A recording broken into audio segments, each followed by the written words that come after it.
Welcome back to session 3. Glad to see you. Good to see you. Well, again, as promised, I wanted to talk a bit about this relational thing, but specifically about praying. How does prayer work? How can it have power? Before I do that, though, I want to speak to any of you watching this on a video and mention that Seek has had a history of being most helpful when people have done it in groups.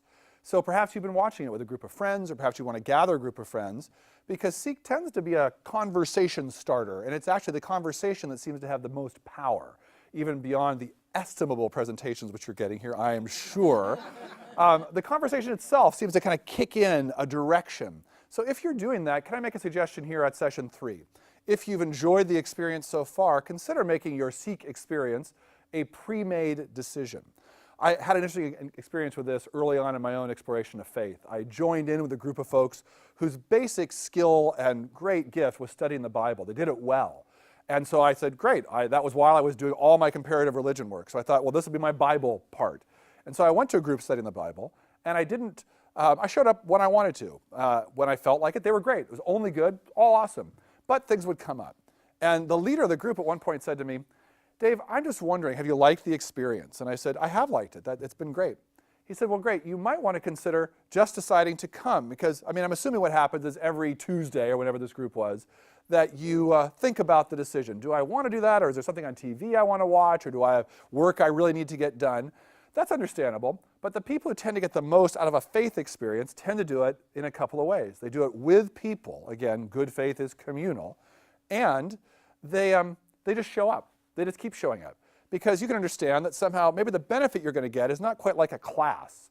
In a class, right, you go or you don't go based on if you're interested or if the class can teach you stuff. But in faith, it's not just whatever content you're getting. It's the people with whom you do it. And so I wonder, Dave, if you'd even get more benefit if you just decide, I'm just going to come for the next 3 months. Every time, unless I'm sick or out of town, I'm just going to come. And in 3 months, evaluate whether you feel like you got enough bang for your buck to make it worth it. So I thought, it's just so crazy, I'm going to do it. And I did. I said I was going to go for the next 3 months. I went. And what I found after 3 months was confirming. It was amazing. I felt like, wow, not only do I have new information, which is so helpful, I feel like I'm connecting with God. And that wasn't true before. I felt like I was interested, but apart. And suddenly I thought, why is that? And I felt like now I had people that I knew on a pretty intimate level in a way I kind of never had before. Just after 3 months of just going to this discussion of the Bible, I would see them around where I was at, and I would know them, and we would bond together. And some of those people have become lifelong friends to this day from all those years ago. So my pitch to you, if you're watching these, is consider making the Seek experience, particularly if you're doing it with a group, a pre-made decision. We're just going to do it. You just show up until it's over, and then decide afterwards, was it worth it? Did I get the goods or not? But that said, I wanted to talk briefly about the best part of faith. And the best part of me about faith has been prayer. It's been my favorite part of faith, the thing that's gone the best. And maybe that makes sense on the relational universe theory. I've discovered that why would anyone want faith? Do we want faith because we want a coherent worldview? Do we want faith because we want a community of people that sort of is centered around the same things? That's very important, both very important. Do we want faith because, I don't know, we want to feel a settled sense in our spirit that we're on the right track? All that's good. But my experience has been the best part about faith has been God, just God, period. God being there, God being present. And prayer has often been the way into it. I think back to many years ago now when I was leading a group of people. I'd been handed a group of about 80 people and told to give some direction to them around things of faith. And I was new, completely green to this. And I had a team of about a dozen leaders to help this group of 80 do well. But I wasn't paid for this. It was a volunteer thing. I was working a normal job. I had some artistic interests, so I was putting probably 20 hours a week into that. And I felt I was going crazy, trying to do this group well, trying to care for these leaders, trying to do my job, trying to do my art stuff. I felt like I barely had time to sleep. And so I thought, I'm going to pray. I'm going to ask God. I'm going to go take a walk.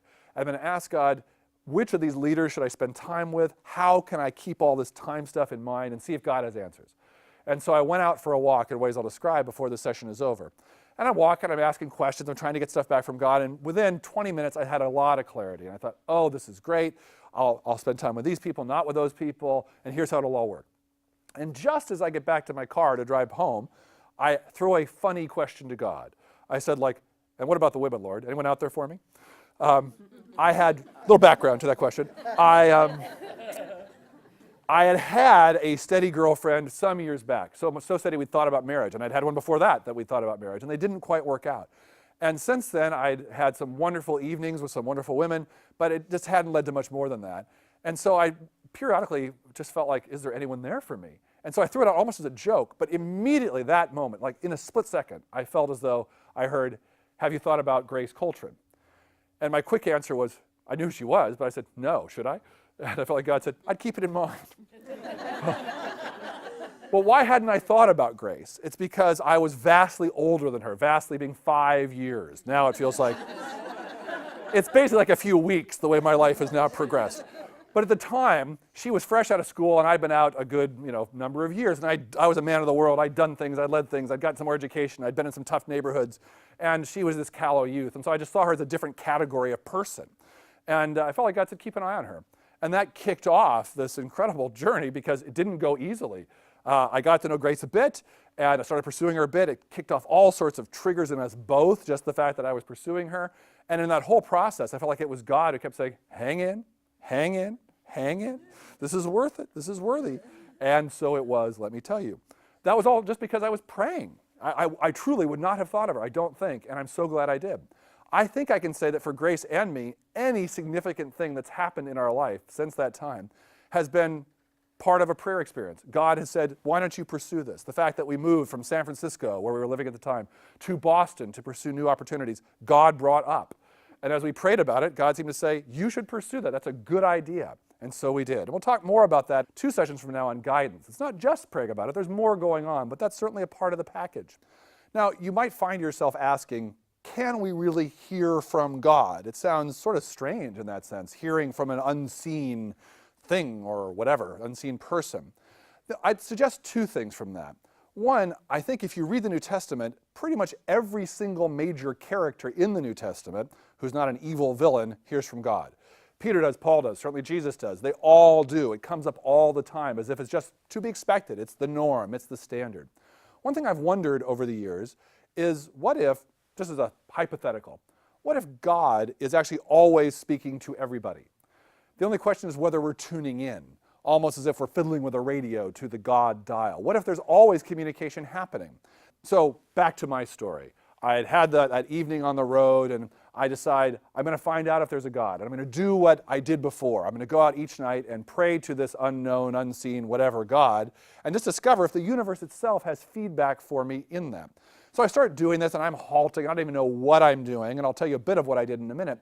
But I had the good fortune to run across a part of the Bible. I kept reading that in my little Bible class that I mentioned in this book called James chapter 1.